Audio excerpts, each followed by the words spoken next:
I don't blame people for saying that I'm a political guy. That is my day job, right? And so I'm focused on the second most important thing that I think a human being can focus on. So then, of course, everyone says, what's the first thing? Okay, well, the first thing is winning souls for Jesus Christ. Most important thing. Well, then, Charlie, what's the second thing? To make sure you can do the first thing. Thanks for coming. God bless you. Thank you for having me. So, Charlie, who are you? Where did you come from? How does all this stuff happen? I'm a child of God, and Jesus is my Savior, and grew up in the suburbs of Chicago. Went to Christian Heritage Academy, where I gave my life to the Lord in 5th grade. Went from there to public school, graduated high school, and I had no money, no connections, and no idea what I was doing. And I started Turning Point USA, and I did that instead of going to college. So Turning Point USA, maybe some of our audience isn't familiar with it. Talk a little bit about Turning Point, why it exists, and what you hope to accomplish. Yeah, we're the nation's largest organization that is focused on a daily basis to make sure your kids and grandkids live in a free country. Wow. We're losing the West, and we're losing it for a variety of different reasons. And Turning Point USA, we operate with a sense of urgency to turn the country back to the ideas of liberty, which is God's idea, not man's idea. Freedom, which is granted from God, not government. The Constitution, which is a divinely inspired document, in my opinion, and the opinion of many others. And this is something that I think that every Christian and any person with a moral conscience should care about. And so, but at Turning Point USA, we do this in a variety of different ways, through high school and college chapter development, through our work with the biggest events in the entire movement. We are dominant on digital and social media. We do this through our campus leadership project. We do this through our pastor network. There's a variety of different ways that we do this at Turning Point USA. But look, we want to make sure that American values are passed down to the next generation. And we make very clear moral claims that liberty and freedom is not just the best way to live, but it's necessary for a flourishing human existence. What do you consider to be the defining issues of our day? Oh, there's several. To kind of bring it to a metaphysical realm, what is truth and what is true? And that kind of explains the whole transgender debate. It explains kind of the idea of racial politics in America. So definitely objective versus subjective existence is one of the biggest issues, no doubt. But if I kind of had to distill it down to the issue that impacts that, which impacts all the other issues, which is what we focus on at Turning Point USA, it's education. How we educate young people is one of the most, if not the most important issue for a civilization to continue. That impacts our spiritual health, our mental health, our physical health, our civilizational health. And we've done a pretty poor job of it. We've done the opposite. We've indoctrinated young children. We have filled them up with bad ideas. We've told them to hate themselves and hate the country and believe there's no God. And then there's other issues as well. Declining sovereignty, internationalist forces trying to crush America, a guilt-ridden nation that has strayed from the Lord, a weak church, an increasingly weak and passive church, with obvious exceptions, right? Obvious, which we've talked about, and that's not an exhaustive list. So yeah, I mean, these are some massive issues. A spiritual battle that it seems as if so many people don't even want to admit exists.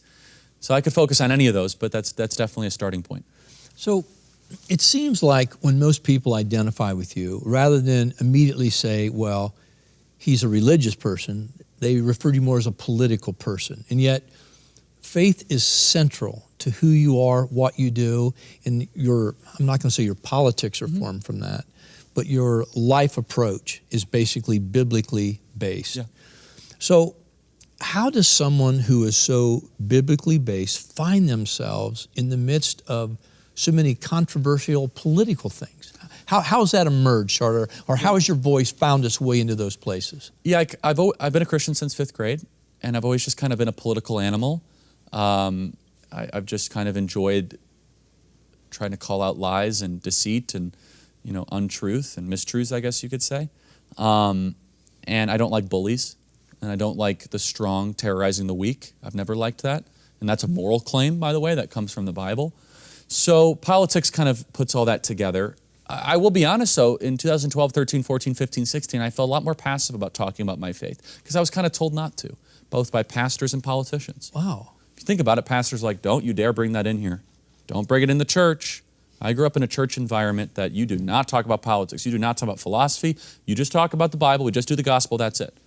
Which, of course, is, I believe, unbiblical right? Wow. Nehemiah, Jeremiah, Esther, Mordecai, Daniel, amongst many others, were all political figures. Yes. Fasted and prayed for the nation. Even were Deborah. counselors. Yeah, exactly. The counselors to the king. Yes. So there's many examples of that. But then also politicians like, oh, no, keep that Christian stuff away. We just care about tax cuts and all this other nonsense. And it was 17, 18, 19, you get older, things start to clarify more. And I met Rob McCoy, who is my pastor and does such a great job. And he really kind of changed my perspective on that. But look, I don't blame people for saying that I'm a political guy. That is my day job, right? And so I'm focused on the second most important thing that I think a human being can focus on. So then, of course, everyone says, well, what's the first thing? Okay, well, the first thing is winning souls for Jesus Christ. Most important thing. Well, then, Charlie, what's the second thing? To make sure you can do the first thing. That's good. It's my day job. That's good. So when we talk about believers and standing up for our rights, what does the Bible say about getting involved? I know you touched on it, but what should we do? I mean, it's more specifically, what should we biblically do as believers?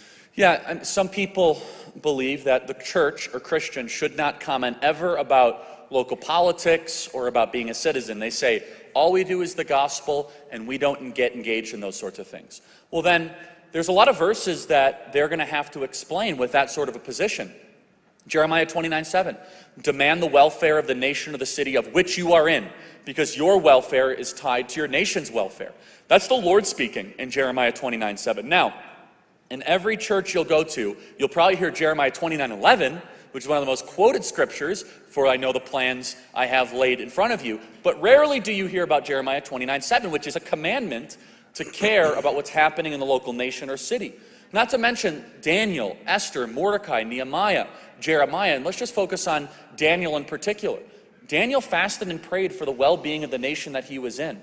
And so Daniel was faced with a choice that the American church was faced with, that Steve Smotherman was faced with, that Legacy Church was faced with. It was the Daniel trial. And I'll tell you, before we go any further, 98% of American churches failed the Daniel trial. And the Daniel trial was very clear. In Daniel 6, there was a conspiracy, a legitimate conspiracy, kind of launched against Daniel, where I forget the names of certain individuals that then lobbied King Nebuchadnezzar, basically saying, we don't like this Daniel guy, he has too much influence, kind of like the American church, isn't it? And we don't like what they're doing, so we're going to pass a series of measures that are in defiance to Old Testament commandments from the Torah, and Daniel's going to have to choose whether or not to obey God or to obey this government edict. And one of the orders was that you are not able to pray in a certain capacity, especially in public and facing the city. So Daniel hears about this, and the scriptures tell us that Daniel was grieved by it, but then Daniel made a conscious decision. Daniel opened up the window for all to see, and he intentionally disobeyed the government and the king's orders, and he prayed to the city for all the people to see. So that was an act of what would be first called Old Testament civil disobedience. That's the equivalent of you being here at church tonight. Now, all of you know the story of Daniel in the lion's den. That's how he got in the lion's den. We don't always talk about that. Like, oh yeah, he's in the lion's den and God delivered him from that. And of course, that's the other part of the story, is that God will never forsake his children when you obey his commands. Yep. And that's a very important thing. We're the first nation ever founded, where our people who founded the country voluntarily gave up power. Wow. It's never happened before. The people who wrote the Constitution got less powerful when they wrote it. It's never happened before. We're the only country where you could say we have a date and a birthday. Not at the time. For example, what is China's birthday? They're like, I don't know, like 600 BC. Okay, that's not very specific. Like, what's France's birthday? I don't know, they kind of came up. Now, the fact we have a date's a big deal. Why? Because we made specific moral claims. We said that when in the course of human events, because necessary for one people to dissolve the political bands that ties the one to the other, the separate but equal station, it goes on to say the laws of nature and nature is God. That's a big deal. And we made moral claims of that. And with 55 of the 56 of the signers of the Declaration of Independence were Bible-believing, church-attending Christians. We're the most charitable, generous, productive, open-minded, accepting country in the history of the planet. So yeah, I think we're exceptional. That's awesome. Charlie, what advice would you give to our viewers who are afraid to take on controversial issues? I get it. It is hard. So you just have to admit one truth, and then you could chart your course from there, which is you will not be able to get your country back and keep everything you have. It's impossible. You will lose friends, you'll lose contracts, you'll lose relationships, but you will gain in wisdom and in courage, and you'll actually end up gaining in friendships that matter. So no, the fear is totally correct if those things matter to you. What can we do to stay informed and not get overwhelmed? Yeah, so that's the other thing where people say, what can I do? What can I do? What can I do? Learn every day. Dedicate time to learn. I love learning. And learning is so important because it will make you less anxious about what's happening around you. And so, for example, if you know the characteristics of a constitutional republic and where they're trying to head us, you have such clarity on what their plan is, and then you'll be informed and empowered on how to stop it. You'll know what the Constitution says and does. Separation of powers, consent of governed, independent judiciary. All these are unique characteristics of a constitutional republic. And I know a lot of people watching this are just, I feel like I'm losing my country. I feel like I'm losing this. And there's two ways there's three ways. There's three ways people react to it, right? They react to it by being despondent and they just check out. Like, I'm done. Yeah. Wrong answer. Yeah.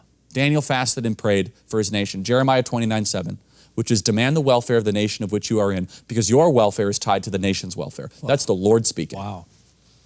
It's good. The next category is people get radical. They start believing weird stuff. Stop that. Like, if it comes from some sort of weird website that has like 50 numbers in it, it's just stop going down the rabbit hole and all that. I mean that. That's a big problem. Yeah. So then like, there must be a deeper plan at play. Probably isn't. Actually, I know all the actors. Probably not. Okay? Or the third thing you do is just act, make hope happen. Do everything you can and leave the rest up to the Lord.